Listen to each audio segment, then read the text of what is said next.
tagal mo. Asan ko yan? Bakit suot-suot ko pa tong lanyard na ako? Alam mo naman galing ako sa trabaho. Anong oras ba? Nandyan pa ba si Mr. Verlin Santos? Oo naman, kanina pa niya tayo nintay. Tara na.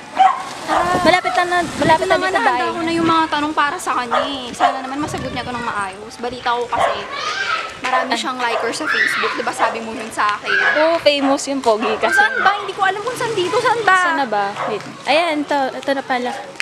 Ito ba? Patok na lang tayo.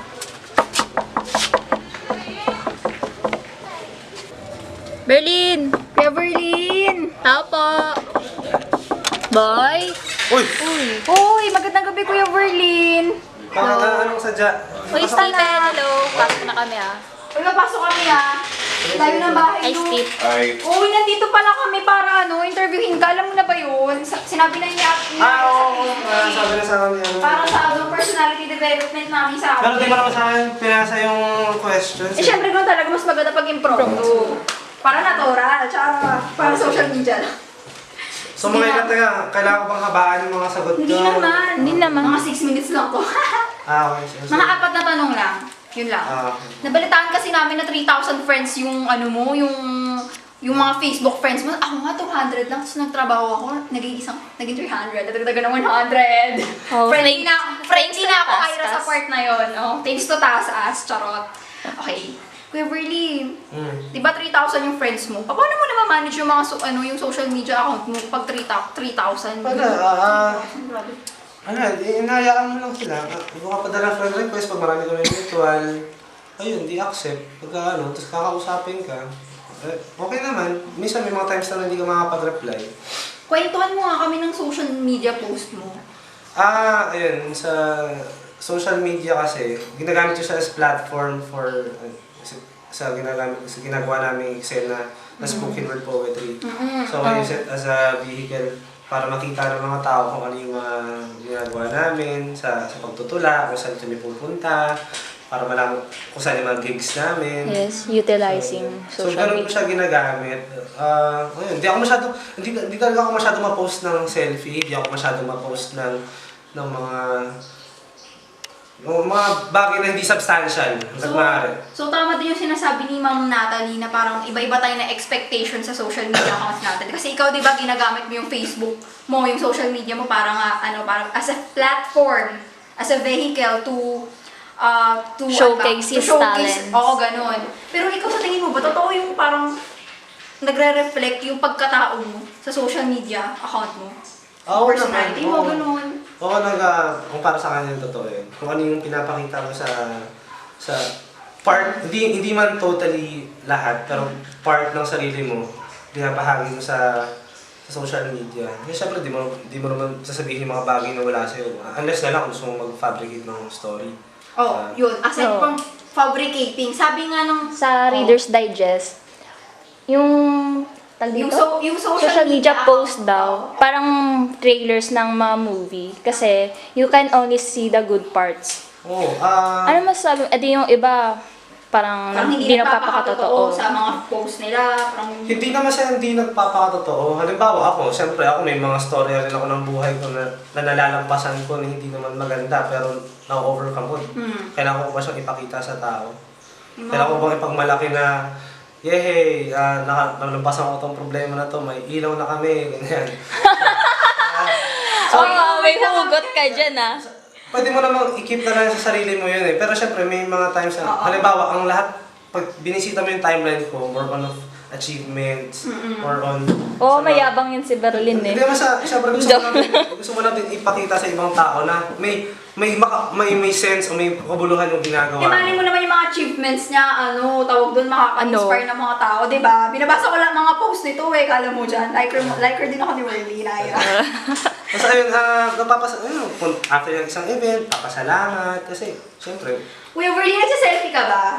si selfie. Nagsiselfie ka ba? Ito ang Hindi. cellphone mo, tayan natin ang selfie mo, charot. Wait. Wala akong selfie. Pakita mo nga, Carla. Baka Wala, hindi meron. ako marunong gumamit ng Di ako groupie kasi. Groupie. Groupie. Yun kasi nagko-collage siya. Kasi nagkakalat siya ako. Kaso nawala yung cellphone niya dati, so nawala siya pang collage. Paano kapag nakakainis na yung selfie? Yung parang over na yung selfie. Kapag sobrang, meron akong mga friends sa Facebook na talagang... Sino? Joke lang. Basta- Yoko. May mga friends ako sa Facebook na kada browse ko ng newsfeed, may panibagong post na naman sila ng selfie nila. Yun, medyo nakaka-irita lang yung mga ganong klase ng tao. Ewan ko. Hindi ko naman sila dinedes na gano'n yung motivation nila sa pag-post. Pero kung yun yung gusto nila, wala namang problema sa akin. Ina-unfollow ko na lang. Ano? O sige, Ira. Si Ira muna magtanong dahil siya muna ang game. Matanong mo. Yung sa mga ginagamit yung freedom of speech. Daw, para as an excuse. Yung para makapag-rant, makapag-post, It's a free ang country. opinion You nila. can say what you want. It's a free country. Democratic. Ano masasabi mo doon, Gabrielle? Keme. Iba kasi yung mema sa may sense. Iba yung may substance na just sa may masabi lang. Kaya di mo naman makokontrol yung kung gusto nilang gamitin yung ano eh. Alam mo namang iba kasi yung konteksto tsaka yung pag-iisip ng tao kasi yung freedom of speech eh. Iba yung hindi na nalalaman kung saan limitations sila. At nakakalimutan nila yung responsibility Kala siguro nila absolute. Yung responsibility nila as user ng social media. So, di nila kasi wala naman talagang pag-aaral sa sa social media, wala pag-aaral ng etiketa sa Facebook eh. Alam mo yung Kusa lang na siguro tao mo po. lang, yung paano ka makapag-interact sa tao, dapat din ka rin dapat sana sa social media. Kung taklesa ka, parang attitude problem yun. Basta lang. Share lang naman kami ng word mo. Yung... Hindi ko alam kung narinig ko na yun eh. Pero yung word mo tungkol sa mga kabataan na... sa mga pag-posting na sige, social parang media, ganun. May silang to eh. Nilaan mo na ng basura ang sistema ang ilang institusyon, tapos basura pa yung kumikilos, kaya mas lalong sira ang pundasyon. Yung mga kabataang naligaw, at nga sa ibang dimensyon, sige nga paano natin ililigtas sa mga yun, pinamahaya na ang sarili ng media. Mas kilala ka pa ng Facebook, ay sa sarili mong pamilya. Nakakaawang nila lang, baka sarili mo mismo hindi mo kilala, para ka naglalakad sa mundo na may tanikala sa paa. So, ayun, Oh yeah. isa yung verse din sa tula ko na Nanood ako ng album. baka Joke lang. mas nakikilala Kilala ka kilala pa tayo ng Facebook ng natin. kaysa kung sino talaga yung mga totoo natin na pamilya. Kaya nga eh. Kasi minsan may mga times na sobrang connected natin virtually pero hindi tayo konektado sa totoong mundo, sa reality. Ayun lang.